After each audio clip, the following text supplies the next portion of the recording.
A fly crawled into the woman's ear. The woman struggled desperately, but it had no effect at all. What was even stranger was that the woman's body slowly lost control. Her eyes gradually turned red, and the speed of the car grew faster and faster. In the end, because the car went out of control, the woman lost her life. A few days earlier, John's family had moved into this old house, but ever since then, their son Jack could always hear strange noises in the house. Because of this, John and his wife invited a psychologist. But after a round of treatment, the doctor believed the boy was simply not used to the new home. However, Jack denied it. Jack said those strange voices made him draw endlessly. Hearing this, the doctor had no solution. To protect Jack's mental health, the doctor could only advise John to move away from this place. After the doctor left, the strange noises appeared again. Jack picked up the walkie-talkie to listen. Inside, it seemed like someone was ordering him to draw. Meanwhile, the doctor's radio also emitted strange noises. Then a fly crawled into the doctor's ear. The doctor's eyes instantly filled with blood. She pressed down on the accelerator.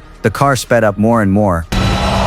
Meanwhile, Jack also finished his drawing, and it depicted the doctor's death scene. However, the strange events did not end there. That night, Jack was woken up again by the noise. He picked up the walkie-talkie to carefully listen to the voices inside. Suddenly, the toys on the floor began to move. Jack carefully walked over and picked up the toy, but as soon as he touched it, the toy shut off by itself. Just as Jack was puzzled, he suddenly noticed a pair of feet in front of him. Jack carefully looked and saw someone standing behind the curtain. Jack realized this was the owner of the voice. Terrified, Jack crawled under his blanket, but the figure did not let him go. The voice in the walkie-talkie grew louder and louder. Jack finally couldn't bear it. He sat on the bed and began drawing as the voice instructed, and the figure kept watching him from behind the curtain. Meanwhile, a fly flew into John's bedroom. Right after, his wife was awakened by the iron gate outside. She signaled John to close the gate, but as soon as John went downstairs, he sensed something unusual. The tightly shut front door had eerily opened. Fearing someone had broken in, John quickly grabbed his shotgun and carefully searched the surroundings. But just as John stepped outside the door, he found Jack's clothes by the pool.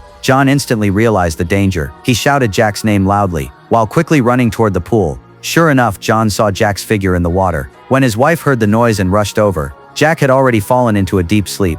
However, in his grief, John did not notice that a woman was staring at them. After Jack's funeral ended, his wife was deeply sorrowful. She decided to leave the eerie house. However, while packing her luggage, she suddenly found a dried drop of jam on John's pillow. Although very puzzled, she did not think much of it. She took her luggage and left the sorrowful place. That night, John, having lost his son, was overwhelmed with grief. He kept playing videos of Jack while he was alive, trying to ease his longing for Jack. After watching the video, John turned off the television, but a strange sound came from behind him. However, when John turned around to check, he found nothing behind him. Just as John was puzzled, the television suddenly turned on. John was terrified. He rushed over to turn off the television, but then another sound came from behind him. He walked over to check and found it was the walkie-talkie making the sound. John had no time to think. He picked up the walkie-talkie and asked who it was, but there was no reply. John could only put down the walkie-talkie and head to the bedroom. However, the next day, John had just woken up when he received a call from his wife. His wife asked what had happened to him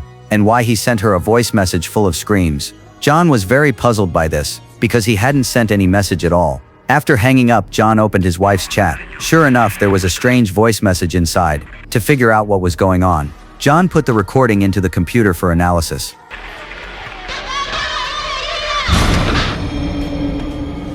Hearing Jack's voice again, John was horrified. He instantly realized Jack's death might not have been so simple, so he went to Jack's room to look for clues. Suddenly, John noticed many of Jack's drawings on the wall. He tore them down and examined them carefully, and was horrified to find they all depicted real events that had happened. John was deeply shocked until he finished looking at the last drawing. The walkie-talkie on the desk once again transmitted Jack's voice.